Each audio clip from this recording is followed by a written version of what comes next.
Yes, welcome to this video. So today we're going to be speaking about rep ranges and the myths behind it. So think that we've got a pyramid and it's split into 5 levels, and we're going to speak about the rep ranges on each one. As we know, when you go into the gym, there's loads of myths behind of what you should and shouldn't be doing. So I am going to take you through on what you're going to do for each one. So on that, if you haven't already, I'd really appreciate if you'd like to subscribe to my channel, as you can see below. So let's moving on then. So we've got a pyramid, as you can see. Yeah, nice diagram by myself. At the bottom, we have the foundation, and this would be muscular endurance. So muscular endurance predominantly is between the 12 to 15 rep range, and it serves its purpose. So if I was programming for someone or the majority of people, this would be one of the rep ranges which I would do for someone who's looking to lose weight.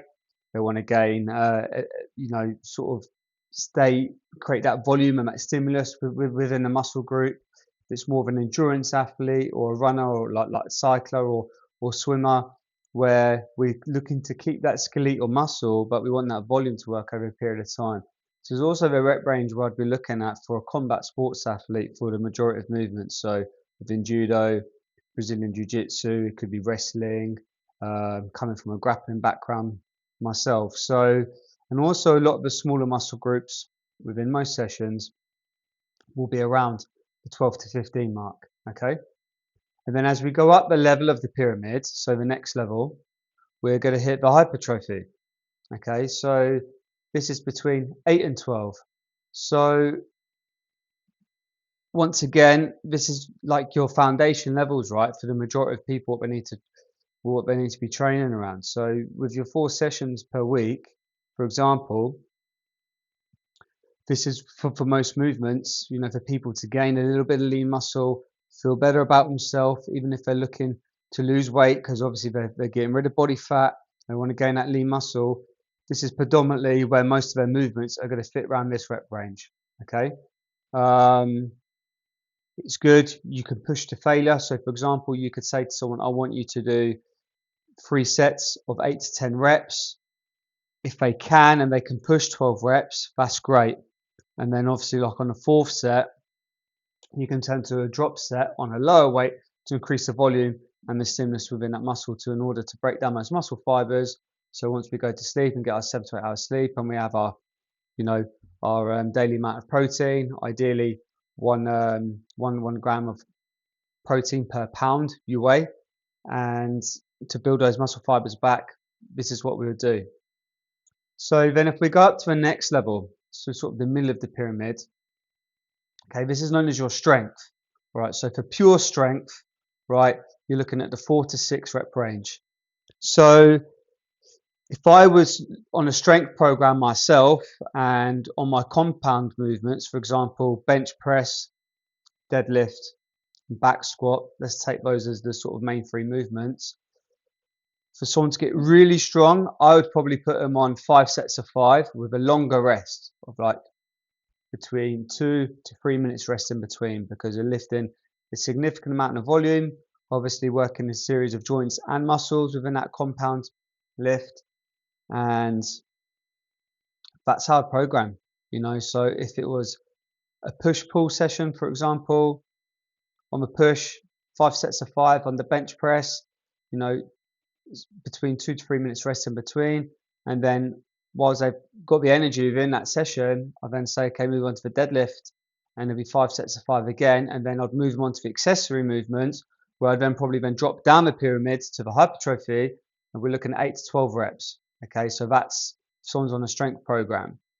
5 sets of 5. It's hard work. You're going to need that longer rest in between because you're lifting a significant amount of load. So if we now go up a level, we're going into the power region. So this is 2 to 3 reps. So once again, we just touched on, the back squat, bench press, and deadlift. So for a power lifter, a lot of in their sessions, if they're working heavy loads, like almost 90 to 95% of their 1 rep max, which we'll come on to shortly, of this rep range. And they might take longer, more around the 3-minute mark in order to hit those rep ranges, because obviously they're going to be using a lot of ATP, adenosine triphosphate, and this is where we have to look at the supplements we're taking, which I spoke about in a previous video, and things like creatine, etc. And a good diet can help alongside this. Also the power ranges, not power rangers, loved them as a kid though. Within the power range, like certain athletes, like a javelin thrower, a shot put thrower, even like a wrestler to a degree could train power in regards to like a wrestling shoot. Power can be trained in judo, because it's that explosive force. That's like 3 reps within CrossFit. Like a power clean, that big pull up to the rack position. An Olympic lifter, it's very powerful, pull all the way up to the top. Then it's a real big explosive strength. So that's why it's moving a heavy load, right, through a short rep range, okay, because you can't lift that amount of volume for 10 reps, for example, because of the way the body works and the energy systems. So the final one, sort of the tip of the pyramid, which is a bit contradicting, is known as your 1 rep max. So your 1 rep max would be a load which you can physically lift from A to B with 1 rep. So picture like yourself on the power rack doing a deadlift.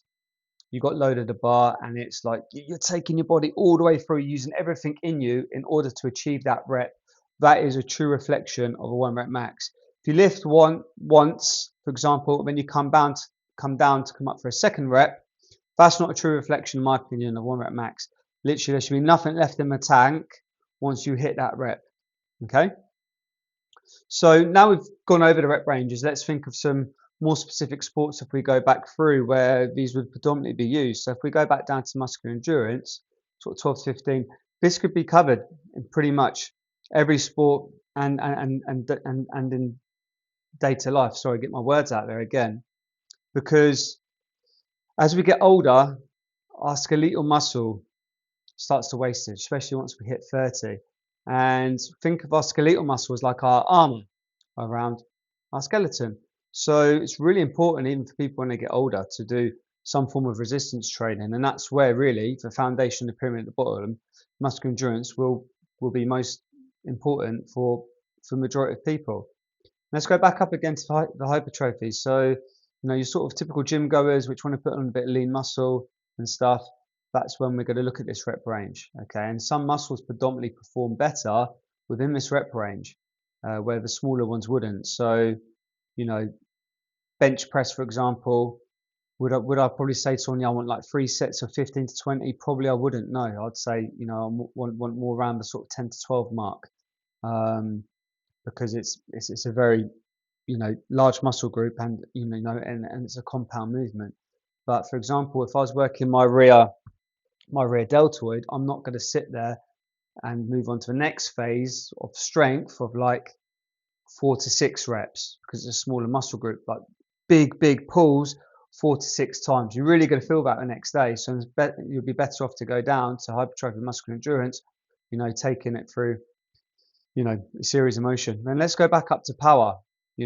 This could be, even for like certain jobs, like a fireman, they've got to be powerful to get up a ladder, that explosive burst, to throw someone on them. It's that explosive energy. Like I said, in judo, to execute that throw, you need to be powerful through that. So there's many things which we can do alongside that. Mentioned before about a javelin thrower, shot put thrower, many athletics. You think someone doing a high jump, okay, it's speed, but bang, that explosive jump. Pole vault, you think even in tennis, coming up for that serve, bang, it's explosive movement. That's power, right? So it can really hit a broad brush of sports. And then your 1 rep max is what it says. It's like how much you can lift. That's only really covered within a few sports. That's for lift, what you can move from A to B. So I hope that's helped within this video to sort of go through some of the rumors within the pyramid and where you should sort of be hitting sort of target rep ranges. I'll say to the majority of you, it's going to be, from the middle down. Okay, but mainly the bottom 2 to build those foundations, unless it's something real specific sport or something specific you're training for. So on that note, you haven't done so already, I'd really appreciate if you like and subscribe to my channel, and I'd love to hear your comments within the description and on this video. And on that note, see you on the next one.